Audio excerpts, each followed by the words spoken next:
Bonjour à tous. La passion révolutionnaire me montait lentement à la tête.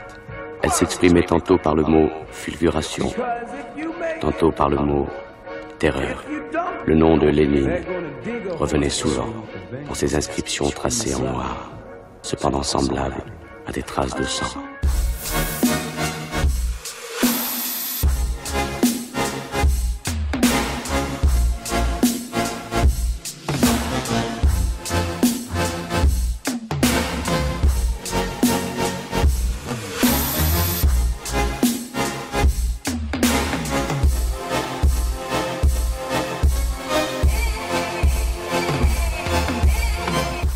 Bienvenue sur Les Nouveaux Chemins, où toute cette semaine, c'est avec Georges Bataille que nous cheminons, que nous faisons une expérience tout à la fois poétique, politique, érotique et sacrée. Hier, la poésie nous apparaissait ainsi comme la chance d'affronter le pire. Demain, l'érotique deviendra, on l'espère, l'autre de la transgression, et jeudi, nous irons au-delà même de l'au-delà du bien et du mal, avec l'hypermorale de Bataille. Mais aujourd'hui, faisons la tentative de sa politique de l'impossible.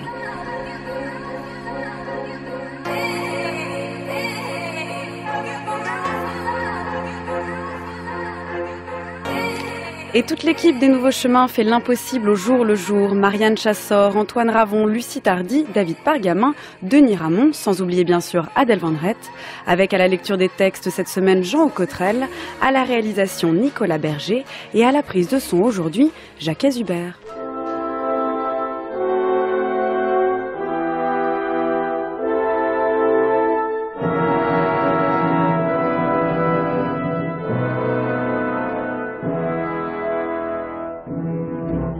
Paris, le 6 décembre 1937. Mon cher, le procès que vous me faites m'aide à m'exprimer avec une précision plus grande. J'admets que dès maintenant, l'histoire est achevée. Je me représente toutefois les choses autrement que vous. Mon expérience, vécue avec beaucoup de soucis, m'a conduit à penser que je n'avais plus rien à faire. J'étais mal disposée à l'accepter et comme vous l'avez vu, je ne me suis résignée qu'après m'être efforcée. Si l'action, le faire, est comme dit Hegel, la négativité, la question se pose alors de savoir si la négativité de qui n'a plus rien à faire disparaît ou subsiste à l'état de négativité sans emploi. Personnellement, je ne puis décider que dans un sens, étant moi-même exactement cette négativité sans emploi. Je ne pourrais d'ailleurs me définir de manière plus précise. Je veux bien que Hegel ait prévu cette possibilité, du moins ne l'a-t-il pas située à l'issue des processus qu'il a décrits.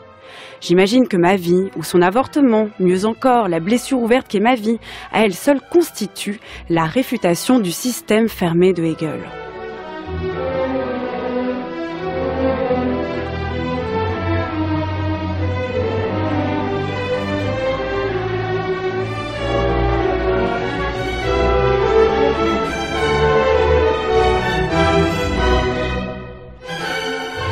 La question que vous posez à mon sujet revient donc à savoir si je suis négligeable ou non. Je me la suis souvent posée, hantée par la réponse négative.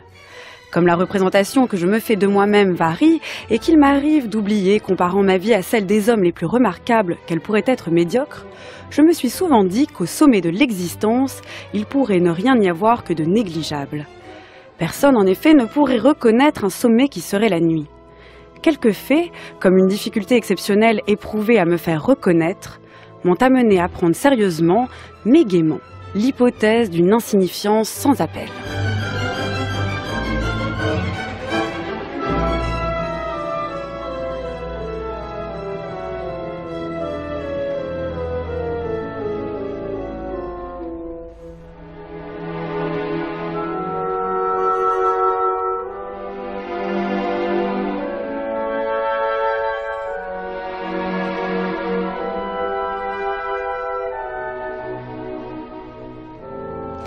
Jean-Michel Beignet, bonjour et bienvenue.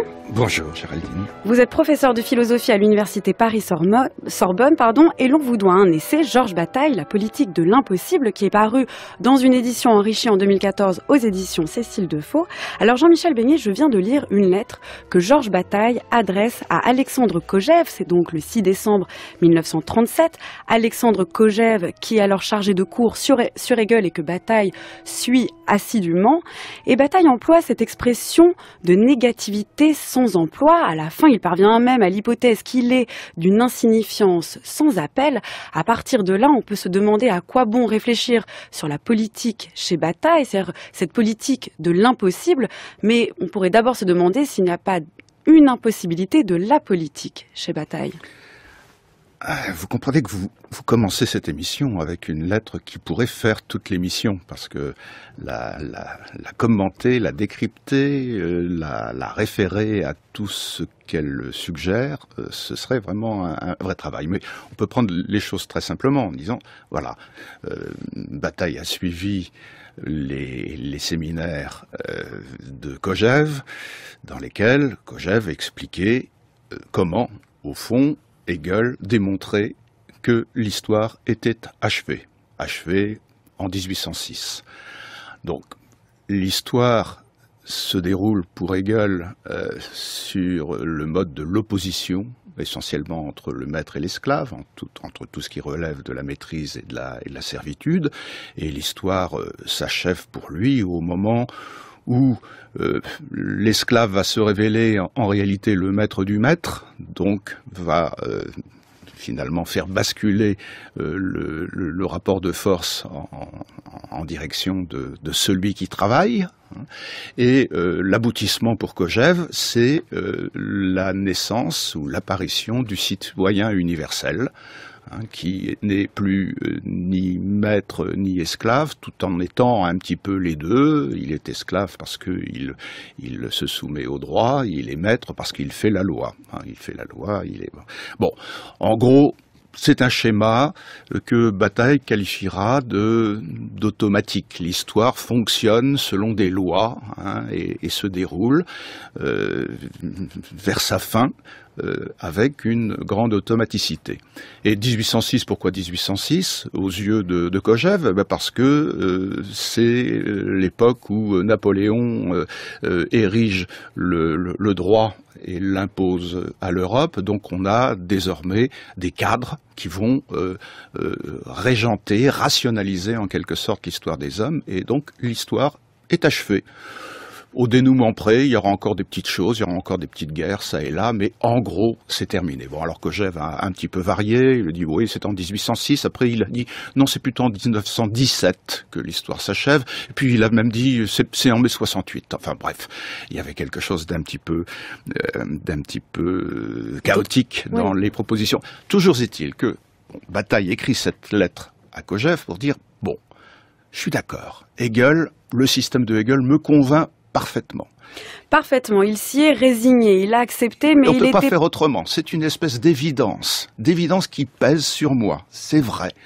Je suis donc dans la situation de devoir accepter de ne plus rien avoir à faire. Pourquoi? Parce que l'histoire, pour Hegel, elle fonctionne à la négativité. C'est la négation qui est le processus même de l'histoire. Donc, au terme de l'histoire, il n'y a plus de négativité, en principe. S'il y a une négativité, elle n'est pas capable de réamorcer un processus historique. Donc cette négativité, elle est sans emploi. Et donc c'est comme ça que Bataille va se décrire. Il dit, moi je me sens comme une négativité sans emploi. C'est-à-dire que je ne me sens pas réconcilié par l'histoire. Si j'étais réconcilié, je n'aurais plus besoin de nier. Or, je me sens toujours une puissance de négation dans l'histoire. Et je ne peux pas utiliser cette puissance de négation pour aller plus loin. Et je suis, de ce point de vue-là, quelque chose comme une existence déchirée. Déchirée parce que je me sens un être limité et je ne peux pas me contenir dans les limites qui sont les miennes. Donc je suis dans un pathos permanent. Donc Bataille ne s'est pas complètement résigné au fait que c'était la fin de l'histoire. C'est-à-dire qu'il continue de vouloir employer ses forces à faire quelque chose, mais sans faire quelque chose. Et là, est toute la difficulté de comprendre l'entreprise politique de Georges Bataille. C'est qu'il y a une force, mais qui est une pure dépense qui n'est employée à rien. En gros, c'est effectivement cela. Il est dans la posture, surtout dans les années 30, dans ces années extrêmement troublantes, perturbées. Il est convaincu d'être dans une époque qui est quand même très très marquée par l'apocalypse, par la fin quelque chose, la fin des démocraties, enfin, etc. Et il est dans cette posture de se demander effectivement comment on fait dans ces cas-là. Et ce à quoi il assiste quand même, c'est à des mouvements de révolte, mais des mouvements de révolte qui sont sans projet. Il a le sentiment que dans cette période révolutionnaire qu'il connaît, eh bien, ce qui marque d'abord et avant tout, c'est la passion révolutionnaire. La révolution est une passion, est un pathos. C'est une révolution à gauche, c'est une révolution à droite, une révolution socialiste, national-socialiste, c'est la révolution prolétarienne, etc. On a affaire à des dynamiques qui ne s'investissent pas dans quelque chose comme un projet, ou en tout cas qui ne sont pas assumables en tant que projet. Mais oui, là est le problème. Dire que l'histoire est finie et l'accepter, c'est non seulement un problème sur le plan de l'action, de l'agir, mais aussi sur le plan du projet. Et dès qu'on emploie ce terme de projet, on pense à cette époque évidemment à Jean-Paul Sartre, qui est un intellectuel engagé. Et quand on pense à Georges Bataille, on ne pense pas du tout à sa politique. Or, il présente peut-être une figure, un modèle concurrent à l'intellectuel engagé qu'a imposé Sartre. Assurément. Bon, et puis il est parti beaucoup plus tôt. Là, le Bataille dont on parle, c'est 1933, 1934. C'est les années 30, oui. Bon, et Sartre est très très loin de la problématique de l'engagement, qu'il va surtout formuler au moment de la guerre. Donc, et oui, et à ce moment-là, quand même, Bataille, biographiquement, pactise avec les idéologies révolutionnaires. Il est proche de Souvarine en 1933, il travaille pour l'organe de Souvarine qui s'appelle la critique sociale. Souvarine, est assez proche de Trotsky. En tout cas, on a un culte de Lénine assez prononcé à ce moment-là, donc on pourrait dire que Bataille entre en politique avec l'image de Lénine, donc du révolutionnaire, du révolutionnaire un petit peu romantique, disons-le comme cela, en tout cas d'un révolutionnaire qui fonctionne beaucoup au charisme et à l'empathie. Bon, il va pas rester longtemps sur cette position-là, mais en tout cas, c'est ça qui le marque au départ. Il a le témoignage là avec Lénine de quelqu'un qui est porté et poussé en quelque sorte à assumer une activité qui se présente comme une négativité, évidemment, mais dont la révolution a valeur en elle-même, en quelque sorte. C'est pas la révolution pour faire advenir la fin de l'histoire et le communisme, mais c'est la révolution en tant qu'elle polarise des forces du refus. Là, il faudrait juste une petite explication sur la manière dont Bataille va penser le fascisme. On va écouter un texte justement sur la structure psychologique du fascisme, qui est un texte de Georges Bataille.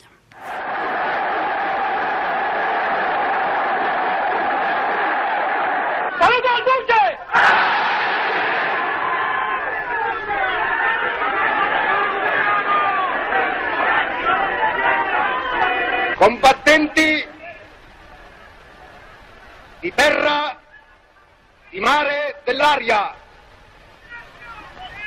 camicie nere della rivoluzione e delle legioni, uomini e donne d'Italia, dell'impero e del regno d'Albania, ascoltate, la dichiarazione di guerra è già stata consegnata agli ambasciatori.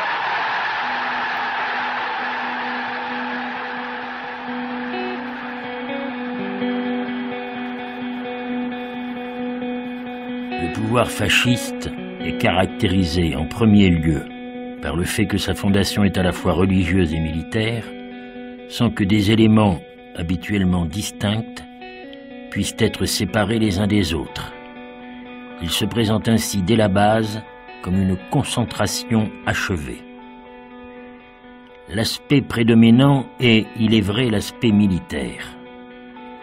Les rapports affectifs qui identifient étroitement le meneur aux membres du parti sont analogues en principe à ceux qui unissent le chef à ses soldats. La personne impérative du meneur a la portée d'une négation de l'aspect révolutionnaire fondamental de l'effervescence drainée par lui. La révolution affirmée comme un fondement est en même temps fondamentalement niée dès la domination interne exercée militairement sur les milices.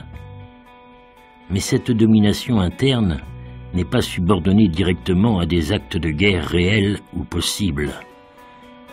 Elle se pose essentiellement comme moyen terme d'une domination externe sur la société et l'État, comme moyen terme d'une valeur impérative totale. Ainsi sont impliquées simultanément les qualités propres des deux dominations, interne et externe, militaire et religieuse. Qualités relevant de l'homogénéité introjectée, telles que devoir, discipline et ordre accompli, et qualités relevant de l'hétérogénéité essentielle, violence impérative et position de la personne du chef comme objet transcendant de l'affectivité collective. Mais la valeur religieuse du chef est réellement la valeur fondamentale, sinon formelle, du fascisme, donnant à l'activité des miliciens sa tonalité effective propre, distincte de celle du soldat en général.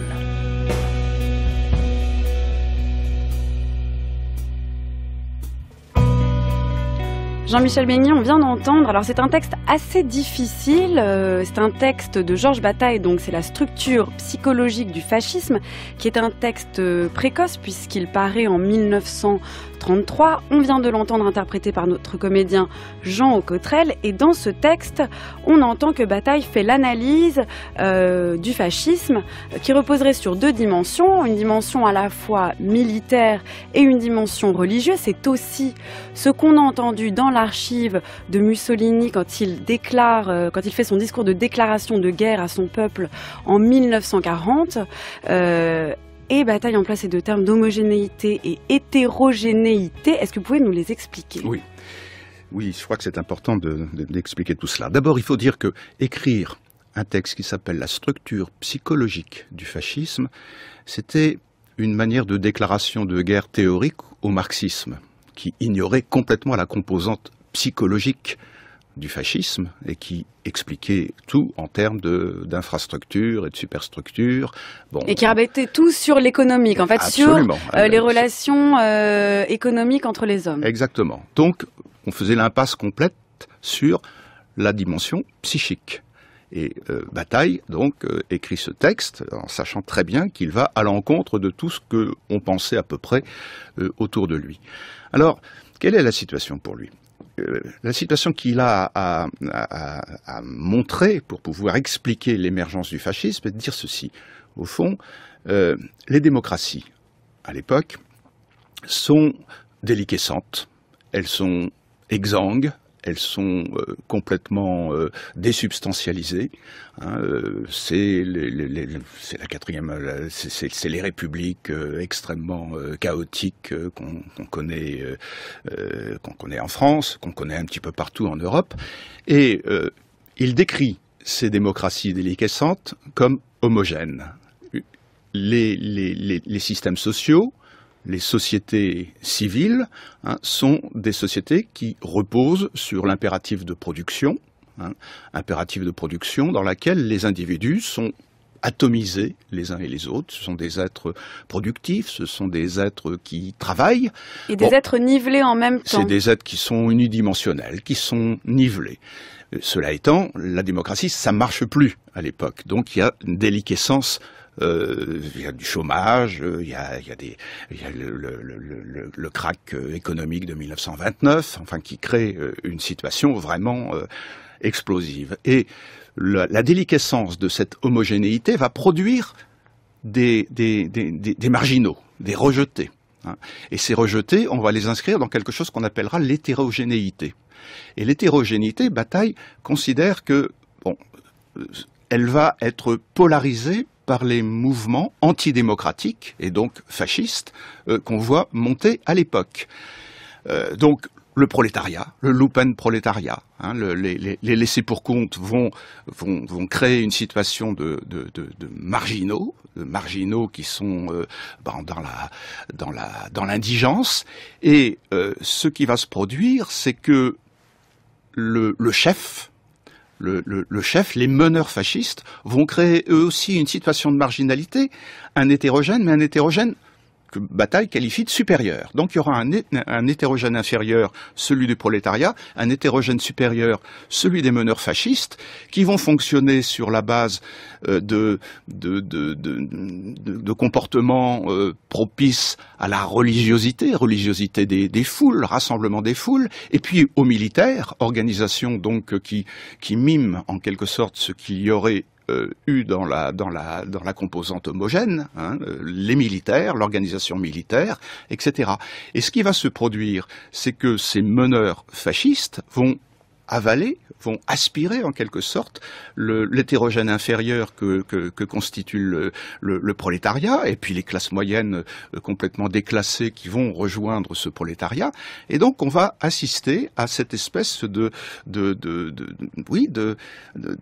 montée en puissance de cet hétérogène, hein, qui va en quelque sorte capter les forces complètement indigentes de la société civile.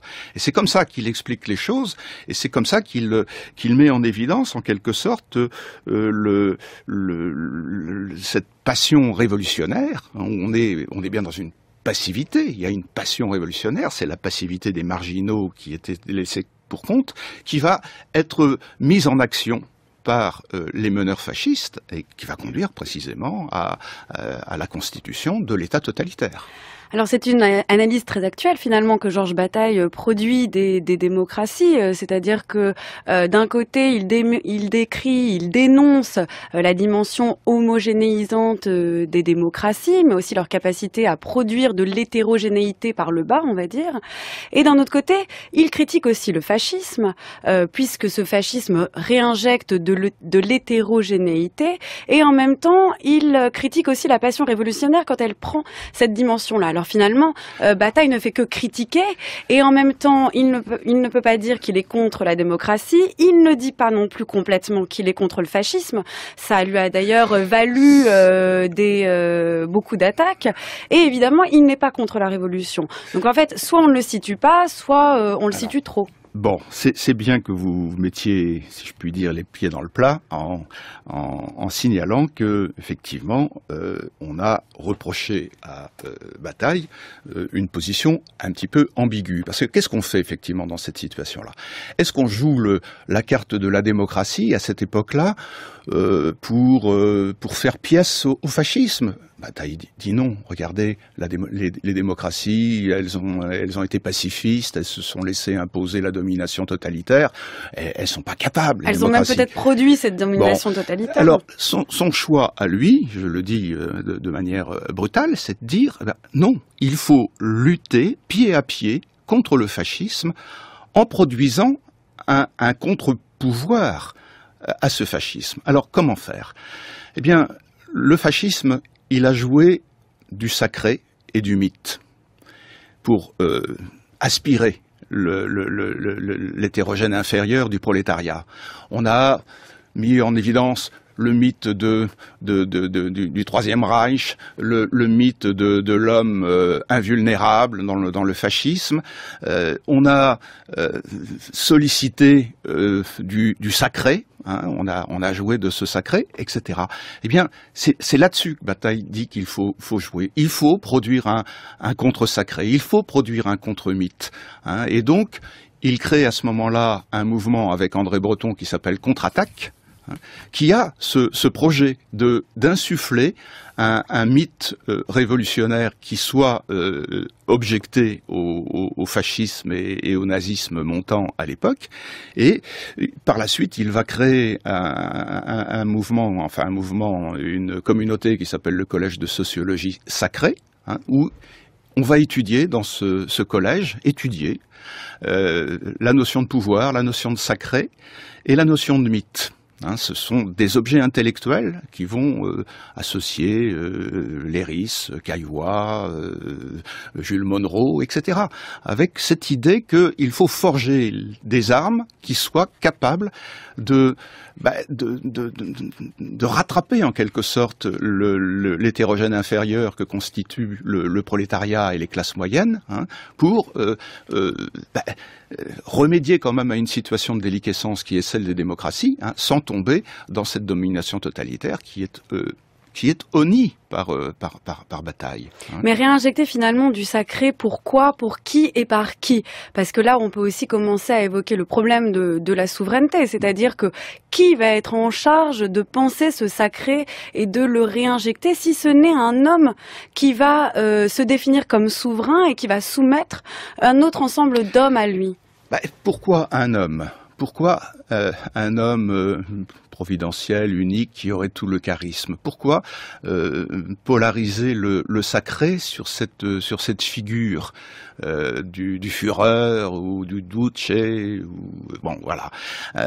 c'est pas nécessaire, ça, c'est pas indispensable que ça se focalise sur un homme.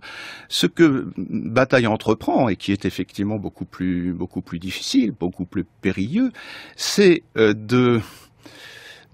j'allais dire inviter, c'est trop peu, mais c'est de rendre évident la nécessité pour les contemporains de cette fin de l'histoire apocalyptique de vouloir entreprendre d'exister pleinement, entièrement, intégralement.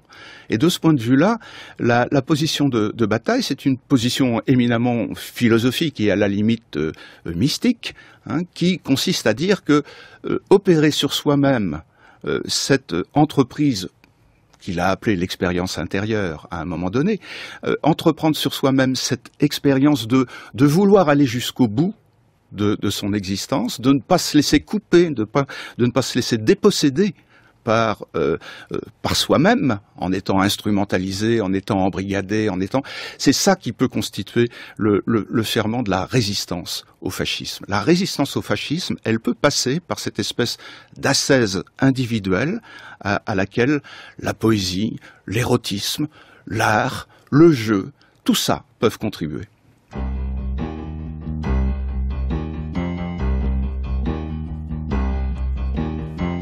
Voici venir la nuit des longs couteaux.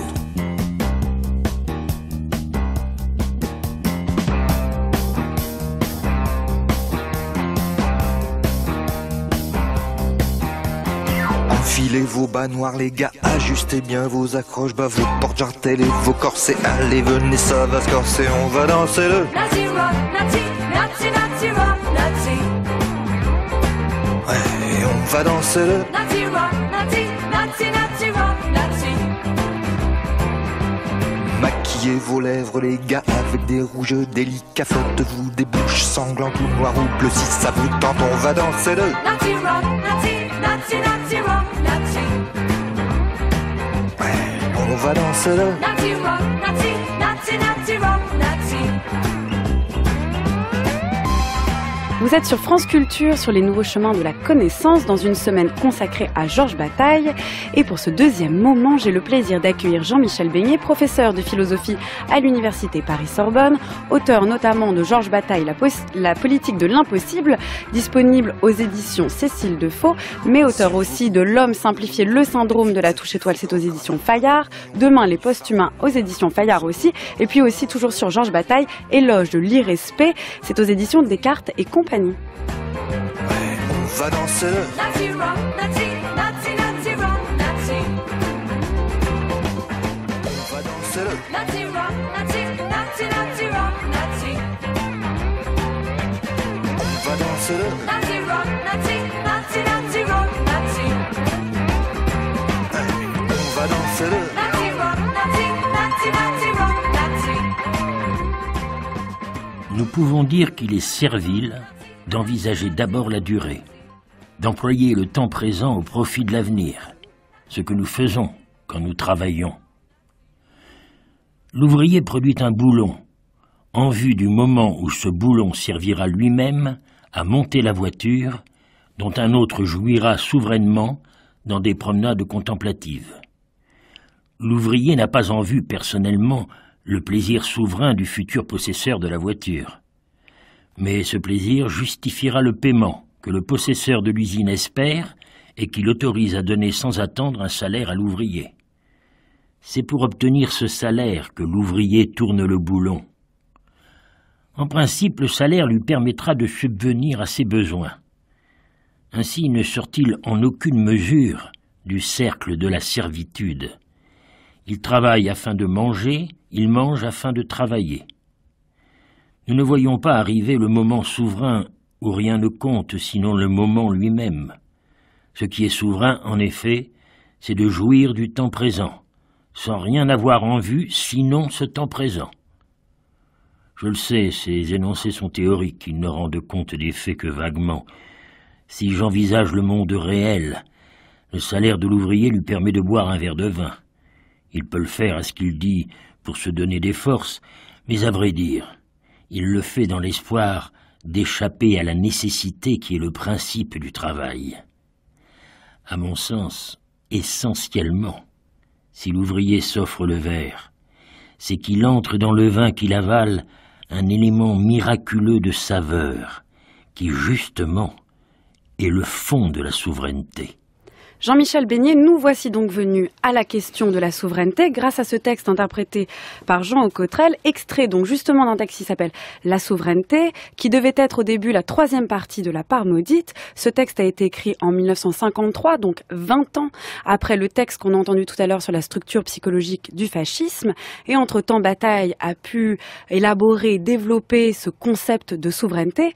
On y entend que la souveraineté, telle qu'il l'a définie, est l'envers de ce qu'on entend habituellement par là, c'est l'envers du pouvoir, c'est le fait d'être dans le pur présent.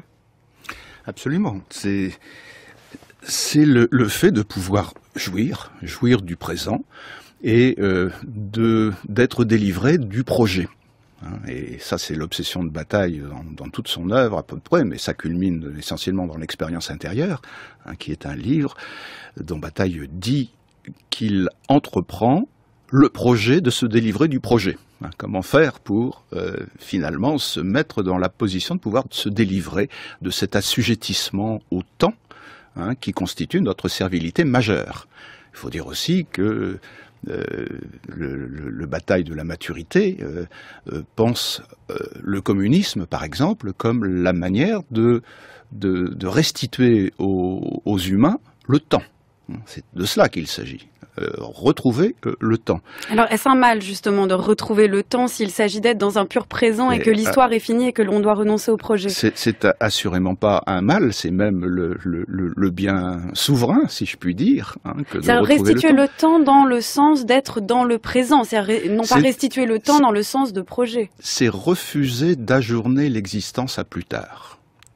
C'est une expression d'ailleurs que Bataille emploie volontiers. Refuser d'ajourner l'existence à plus tard. Or, toutes les activités que nous menons sont une façon de sacrifier le présent à quelque chose d'autre. Je travaille pour ceci ou pour cela, et travaillant, eh bien je renonce à vivre. Je suis toujours dans cette espèce de fuite en avant qui me conduit à toujours ajourner le moment de jouir. Et c'est pour ça que la problématique de la fin de l'histoire était importante, puisque à la fin de l'histoire, on avait le sentiment que on serait restitué à l'existence, qu'on vivrait une existence qui ne serait plus historique, donc évolutive. Et Kojève, qu'on a évoqué, il disait, oui, qu'est-ce que va faire l'homme à la fin de l'histoire? Il a trois possibilités. Il peut faire l'amour, il peut jouer, ou il peut se livrer à des activités artistiques. Trois activités qui sont à fond perdu. qui ne produisent pas quelque chose de réutilisable dans un processus historique. Et Bataille, il est un petit peu là-dedans. Il pense que le souverain sera caractérisé peu ou prou par l'une de ces trois activités, parce que c'est la manière de traduire sa puissance vitale dans un contexte où cette puissance vitale n'est pas susceptible d'être accaparée, dévoyée, récupérée à des fins de production et d'histoire. Mais c'est à la fois un très beau projet, c'est-à-dire qu'en ouverture de ce texte sur la souveraineté, Bataille le dit, il dit « je ne vais pas définir la souveraineté comme l'a défini le droit international. Je vais parler de cette qualité essentielle qui appartient à tous les hommes. » Il dit que c'est un aspect opposé dans la vie humaine à l'aspect servile et désordonné, qu'elle caractérise donc tous les hommes, même le mendiant qui est peut-être plus proche de la souveraineté que le dignitaire ou qu'un dieu sacré. Néanmoins, c'est une vision à la fois élargie, et on ne peut que saluer Bataille là-dessus pour la souveraineté, mais en revanche, c'est une conception complètement aveuglé, naïf, c'est-à-dire que dans le texte qu'on a entendu sur l'ouvrier qui boit son verre de vin, néanmoins, il a beau jouir du temps présent et avaler ce verre de vin qui est le fond de la souveraineté, c'est d'ailleurs une très belle phrase, il est quand même asservi à son patron, au salaire, c'est-à-dire que comme si Bataille n'avait pas pris en compte le fait qu'on peut très bien jouir du temps présent et être souverain à un moment donné, et de l'autre être asservi. Oui. C'est vrai, vous avez raison d'être sévère à l'égard de Bataille, dont on peut considérer que quand il déploie son argumentation en faveur de la souveraineté, il est dans une posture de démobilisation, si c'est ça que vous voulez dire, oui. Ou d'aveuglement. Il y a de ça. D'aveuglement, je suis pas sûr. Je suis pas sûr parce que ce qu'il voit fondamentalement, c'est que cette souveraineté, elle est la condition même du lien entre les individus. La communication entre les individus exige cette souveraineté. Parce que quand je suis dans la production, quand je suis dans le travail, quand je suis dans l'instrumental, je ne communique pas. Je ne communique pas. L'autre est toujours mon instrument, et je suis toujours l'instrument d'un autre. Je suis, instrumentalisé d'une manière générale. Je suis exploité ou j'exploite. Seule une activité non finalisée, seule une activité qui me dégage de l'utile me met en possibilité d'être en communication avec l'autre. C'est-à-dire le lien social, il suppose cette souveraineté. Et Bataille l'avait expérimenté en écrivant La part maudite, où il analysait la société aztèque, où il analysait les sociétés qui fonctionnaient au potlatch, et il remarquait à chaque fois que c'était dans le sacrifice de l'utile, et tout sacrifice et sacrifice de l'utile, on sacrifie l'esclave, on sacrifie les richesses, etc. C'est dans ce sacrifice-là que les hommes communient. Je n'aime pas beaucoup le mot, mais il convient bien. C'est dans le sacrifice que les hommes communient, c'est-à-dire que ça passe de l'un à l'autre. Autrement dit, cette souveraineté, telle qu'il l'a décrit, elle a valeur subversive. Elle est une valeur qui invite à se délier d'une société productive et instrumentalisatrice, si je puis dire les choses comme ça. Donc, il ne faut pas minimiser cette part de ce potentiel révolutionnaire qui reste chez Bataille au moment où il pense la souveraineté, où effectivement il n'est plus dans l'action et dans l'action révolutionnaire telle qu'il l'a endossée dans les années 30, où il a payé un petit peu de sa personne, etc. Il est dans une posture qui est plus philosophique, d'une certaine façon. Où il dit d'ailleurs qu'il est seulement théorique. Oui, c'est ça, il s'en excuse presque. Il dit, mais finalement, résister à un monde qui nous conduit toujours à ajourner l'existence à plus tard, ça passe par cette espèce d'expérience sur soi, qui est une expérience d'insignifiance, parce que c'est l'expression qu'il employait tout à l'heure dans la lettre à Kojève, d'insignifiance, Pourquoi il dit insignifiance? C'est parce que Hegel disait que à la fin de l'histoire, il y aura encore du contingent, c'est-à-dire des choses qui peuvent être ou qui peuvent pas être, mais ça sera pas important puisque ça n'entrera pas dans le processus historique. Ben oui, on n'est plus dans le processus historique, on est peut-être dans l'insignifiance, mais cette insignifiance, elle peut être le ressort d'une subversion. Collège, c'est le sacré collège, et pas un collège comme un lycée. C'est l'instance supérieure d'une église. Et le mot collège a été choisi à cause de ses résonances et de ses connotations, comme on dirait aujourd'hui, religieuses, et pas du tout universitaires. Et nous entendions faire une sociologie active, nous disions même activiste. Dans le manifeste du collège de sociologie, qui est tout ancien de ma main, je crois qu'il y a le mot activiste. Pas du tout au sens qu'il devait prendre 20 ans plus tard, bien entendu, avec les événements d'Algérie. Mais activiste n'est pas actif. Activiste, c'est-à-dire destiné à sécréter et à provoquer une activité contagieuse. Et quand nous parlions du sacré actif, c'était ça que nous voulions dire. C'est un sacré ressuscité, un sacré vivant, un sacré épidémique. Et nous suivions de très près, non seulement Durkheim, mais Mauss, n'est-ce pas? C'est-à-dire que nous pensions que le sacré est une propriété d'une communauté. Nous distinguions naturellement avec les sociologues allemands communauté et société. Société étant une organisation à base de commerce, de profit, de bonnes relations, enfin quelque chose d'administratif, tandis que communauté étant quelque chose qui était supporté par un élan et qui prenait beaucoup plus l'être de chaque personne qui en faisait partie et qui pouvait la transformer, l'amener dans des frénésies, à l'extase. Enfin, une communauté, c'était quelque chose qui était capable de fête, si vous voulez.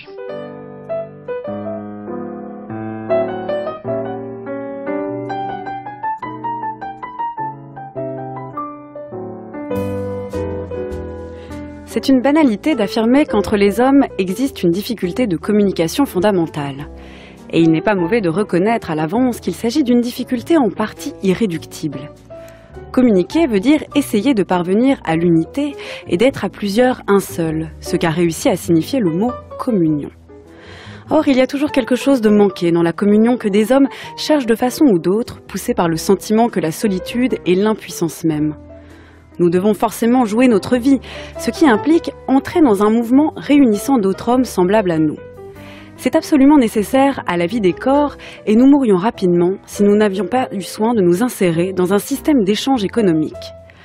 Ce n'est guère moins nécessaire à la vie des esprits et la différence la plus profonde tient peut-être au fait que l'esprit peut mourir d'inanité sans véritable souffrance.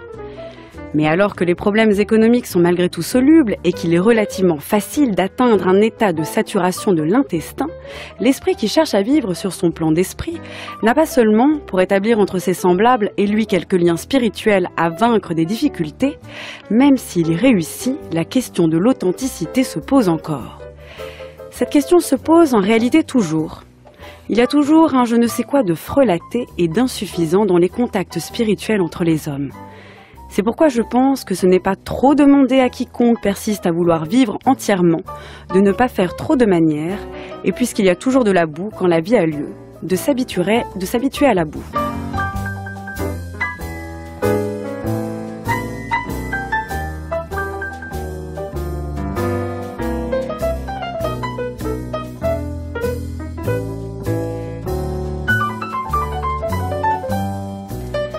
Jean-Michel Beignet, alors on a évoqué hier à propos de la poésie sa dimension communautaire, sa dimension qui permettait la communication. Vous avez vous-même évoqué ce terme, c'est ce que Bataille a tenté de faire avec les nombreuses revues auxquelles il a contribué ou qu'il a fondé. C'est aussi le cas avec le Collège de sociologie dont parlait Roger Caillois dans une archive qu'on vient d'entendre du 20 avril 1977, archive très intéressante dans laquelle il distingue la communauté de la société qui, elle, serait fondée sur des rapports utilitaires. Et juste après, j'ai lu ce texte que vous citez à la fin de votre ouvrage sur Bataille, la politique de l'impossible.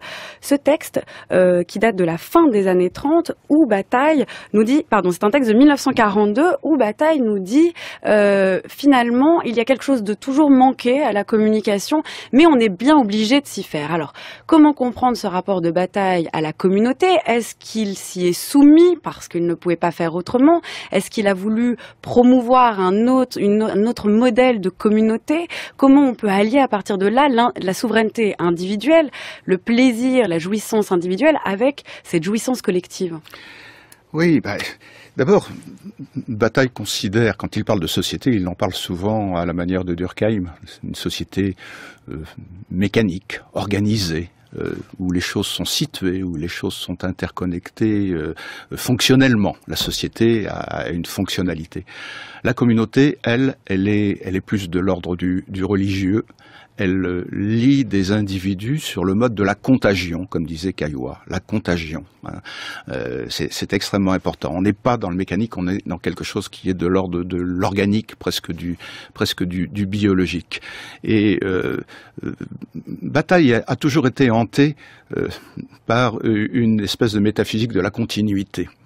Il est persuadé qu'il y a un continuum entre les individus, un continuum fondamental, que la vie sociale nous conduit à segmenter et à couper. Sartre sera un petit peu dans la même posture dans la critique de la raison dialectique, lorsqu'il pensera le groupe en fusion, où il montrera que les sociétés peuvent fonctionner de manière mécanique, et puis à un moment donné, il y a des moments parfaits, des moments souverains d'ailleurs, Sartre appelle aussi ça moment souverain, où se focalise et se trouve exaltée la communauté. Ce qui fait que la notion de communication, elle n'est pas du tout opposée chez Bataille à une espèce de consentement à la solitude. Non, il se trouve que nous communiquons toujours fondamentalement de manière désintéressée, sans le vouloir. On ne fait pas le projet de communauté, de communiquer. On est dans une posture de désintéressement à certaines heures de notre existence, dans une posture de désintéressement quand on fume, par exemple, parce que dans le texte que vous avez évoqué, il évoque la cigarette, le pouvoir de la cigarette, qui nous met en position de communiquer les uns avec les autres, parce que on se livre à une activité de désintéressement, donc on se délie de toute fonctionnalité, et on est comme en générosité par rapport aux autres, par rapport au monde, par rapport à l'environnement. C'est le cas de l'amitié, en fait, et de l'amour. Mais c'est le cas de l'amitié, c'est le cas de l'amour, c'est le cas de la révolution, où on est en crue également, où on déborde. C'est le cas de tous les comportements qui appellent l'extase. Qu'est-ce que c'est l'extase? Sinon la sortie de soi, la sortie de soi qui nous permet précisément d'être dans l'autre, avec l'autre, pour l'autre. Mais la différence entre l'amour et la révolution, c'est que l'amour, il peut nous tomber dessus, alors que la révolution, on peut chercher à la faire. Oui, mais la vraie révolution, c'est celle qui nous tombe dessus. Et je crois que toutes les révolutions nous sont tombées dessus. Sartre a écrit la critique de la raison dialectique pour comprendre ce qu'a pu être cette révolution française à un moment donné qui s'est éveillée du côté du faubourg Saint-Antoine, où personne n'a voulu la révolution. Personne n'a voulu la révolution. Non, ça n'était pas un projet, la révolution. Ça a été, à un moment donné, une exaltation collective. On prendra la Bastille. Absolument pas. Il n'y a pas eu concertation, il n'y a pas eu décision, il n'y a pas eu leader à ce moment-là. Il y a eu simplement une exaltation collective, une espèce de contamination, de contagion, d'émotions partagées qui a mis en crue. Et c'est très intéressant ce que vous dites, Jean-Michel Beignet, d'autant que on a distingué la souveraineté du pouvoir grâce à Bataille, on peut aussi distinguer la souveraineté de la volonté, mais aussi penser peut-être une forme de résonance avec aujourd'hui de Bataille, c'est-à-dire que finalement, que faire de tous les programmes politiques, de toutes les analyses politiques, dès lors qu'il y a une forme d'inconscient, d'involontaire, d'impossible de la politique, justement, à être conçue, à être pensée, à être projetée. Bien sûr, mais je crois que l'actualité de Bataille, j'allais dire, hélas, est extrêmement prégnante aujourd'hui. On n'a pas parlé beaucoup de cette notion d'impossible qui le travaille continuellement, mais cette notion d'impossible, qu'est-ce qu'elle dit? Elle dit chez Bataille, l'impouvoir, c'est Blanchot qui définissait l'impossible par l'impouvoir. Nous sommes confrontés, parce que nous sommes des humains, parce que nous sommes des humains. Quand nous cesserons d'être humains, nous aurons conjuré sans doute cet impossible. Mais en tant qu'humains, nous sommes confrontés à des expériences de la limitation de notre pouvoir. en permanence. Et on peut se faire des illusions, et souvent les politiques se font cette illusion de pouvoir supprimer les limites du pouvoir, mais en réalité nous sommes toujours confrontés à cette limitation de notre pouvoir. Et quelle forme prend la limitation du pouvoir dans nos sociétés ? Par exemple, notre impuissance par rapport au terrorisme. Notre impuissance par rapport au terrorisme désigne bien cet impossible. Le terroriste, pour nous, il est l'une des figures de l'impossible. Comment négocier avec lui alors même que la mort n'est pas pour lui une limitation? Comment négocier avec le kamikaze, avec le terroriste bardé de bombes?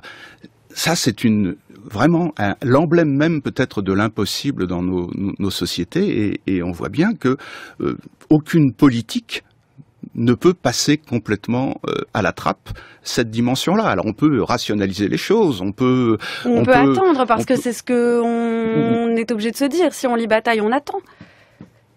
On peut attendre. Il n'y a pas de solution toute trouvée. L'issue est toujours l'impossible. Et vous citiez tout à l'heure ce texte, en disant à partir du moment où il y a de l'humain, il y a de la boue. Et on est obligé de faire avec, d'une certaine façon, et peut-être de toujours miser sur une espèce de lucidité. Être lucide, c'est intégrer la composante d'impossible qu'il y a dans l'humain tant qu'il est humain. Et ça ne donne pas de stratégie possible, et Bataille, c'est la pensée anti-stratégique par excellence, mais cette lucidité, dans la mesure même où elle travaille au niveau des individus, il n'est pas impossible qu'elle bouleverse l'économie générale de nos relations.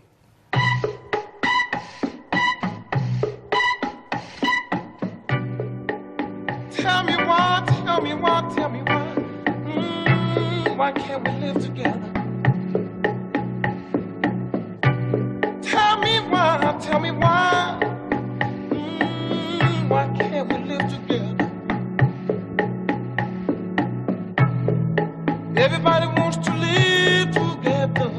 Why can't we live together?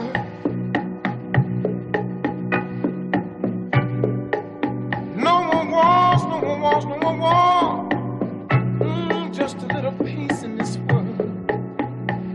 No more wars, no more wars.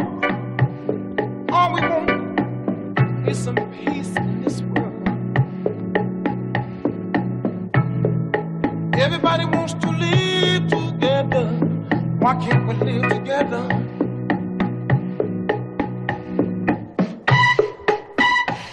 Merci beaucoup Jean-Michel Beignet d'être venu nous parler de la politique de l'impossible de Georges Bataille.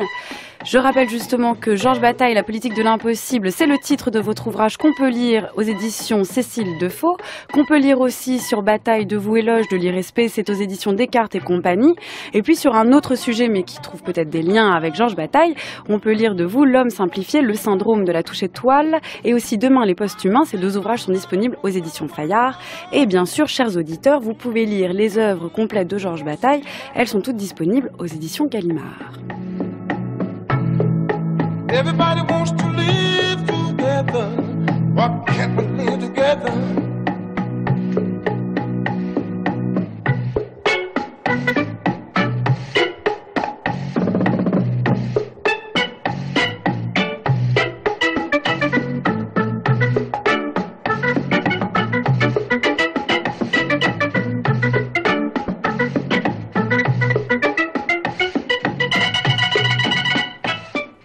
Et quant à nous, nous nous retrouvons demain pour la suite de notre expérience Georges Bataille. Et demain, j'aurai le plaisir de parler érotisme et transgression avec Philippe Sabot, professeur de philosophie à l'université Lille 3, auteur à propos de Bataille, de pratiques d'écriture, pratiques de pensée, figure du sujet chez Breton, Éluard, Bataille et Léris.